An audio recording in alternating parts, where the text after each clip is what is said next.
When, in the course of human events, it becomes necessary for one people to dissolve the political bands which have connected them with another, and to assume among the powers of the earth the separate and equal station to which the laws of nature and of nature's God entitle them, a decent respect to the opinions of mankind requires that they should declare the causes which impel them to the separation.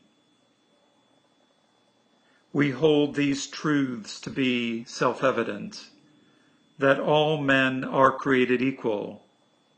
that they are endowed by their Creator with certain unalienable rights, that among these are life, liberty, and the pursuit of happiness, that to secure these rights, governments are instituted among men, deriving their just powers from the consent of the governed, that whenever any form of government becomes destructive of these ends, it is the right of the people to alter or to abolish it, and to institute new government, laying its foundation on such principles and organizing its powers in such form as to them shall seem most likely to effect their safety and happiness. Prudence indeed will dictate that governments long established should not be changed for light and transient causes, and accordingly all experience hath shown that mankind are more disposed to suffer,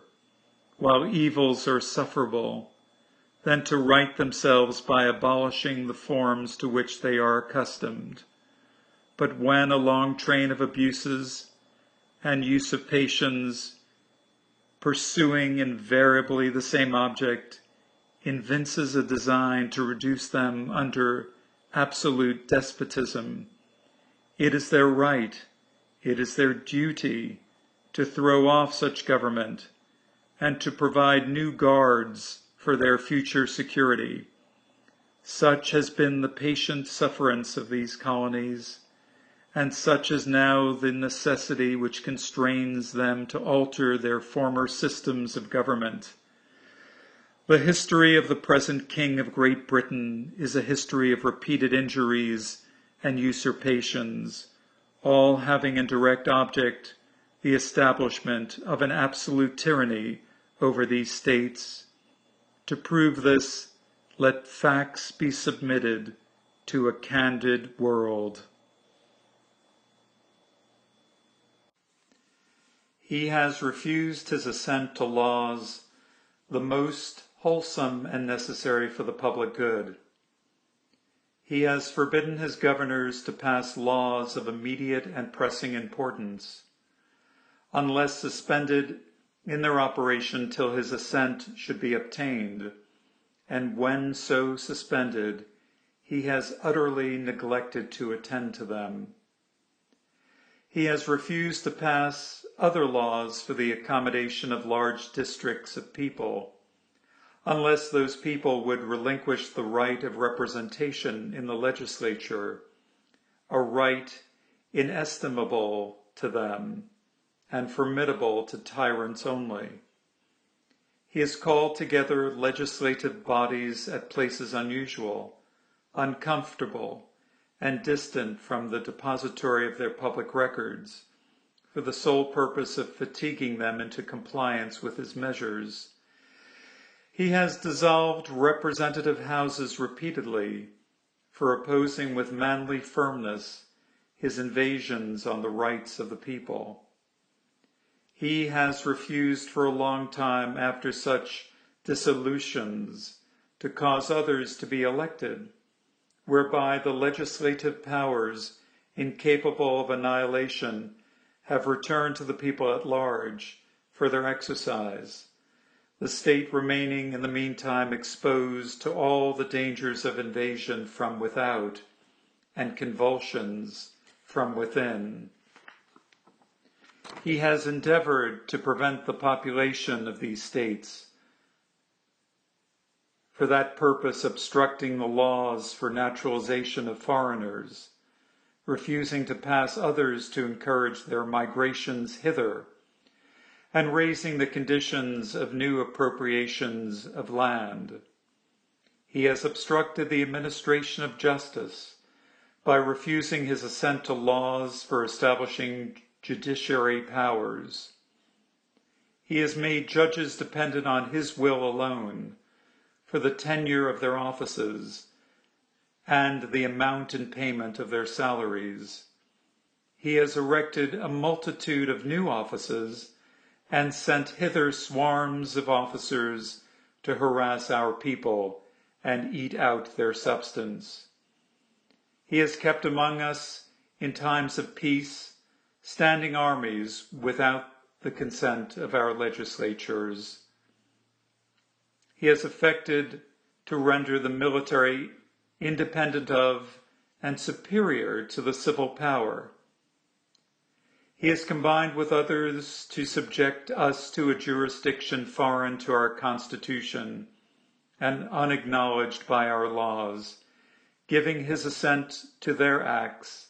of pretended legislation,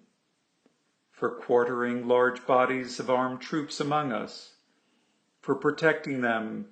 by a mock trial from punishment for any murders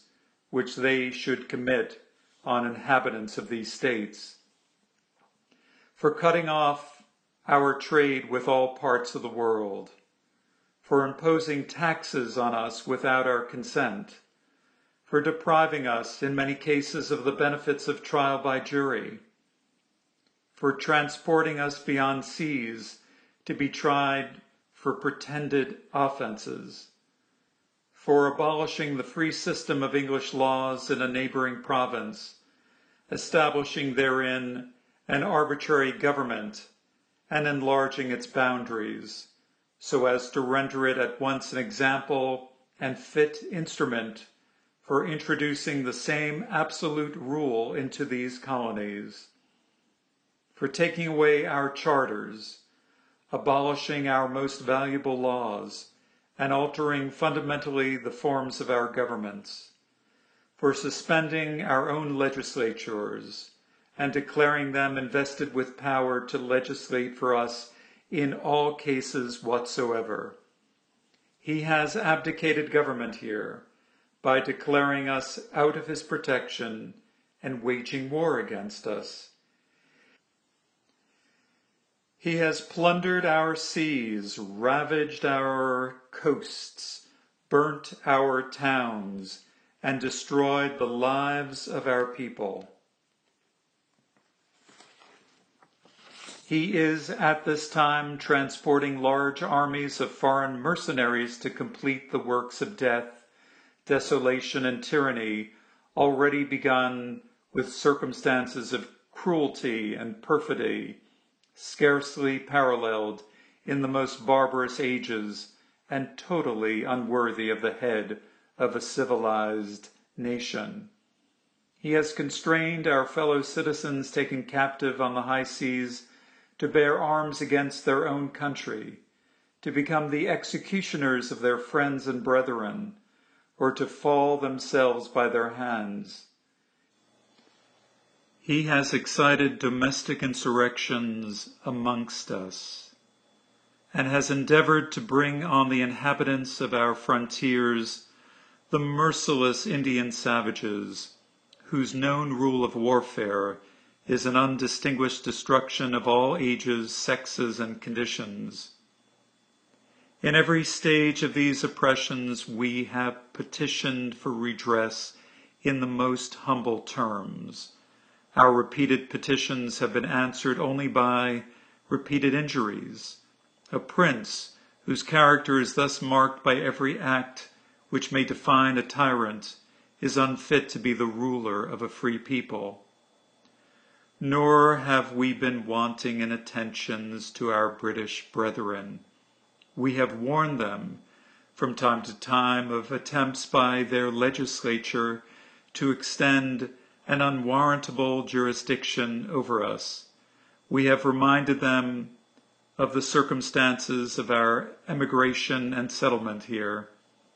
We have appealed to their native justice and magnanimity, and we have conjured them by the ties of our common kindred to disavow these usurpations, which would inevitably interrupt our connections and correspondence. They too have been deaf to the voice of justice and of consanguinity. We must therefore acquiesce in the necessity which denounces our separation and hold them as we hold the rest of mankind, enemies in war, in peace, friends. We, therefore, the representatives of the United States of America, in General Congress, assembled, appealing to the Supreme Judge of the world for the rectitude of our intentions, do in the name and by authority of the good people of these colonies, solemnly publish and declare that these united colonies are, and of right ought to be, free and independent states, that they are absolved from all allegiance to the British Crown, and that all political connection between them and the state of Great Britain is and ought to be totally dissolved, and that as free and independent states they have full power to levy war, conclude peace, contract alliances, establish commerce, and do all other acts and things which independent states may of right do. And for the support of this declaration, with a firm reliance on the protection of divine providence, we mutually pledge to each other our lives, our fortunes, and our sacred honor.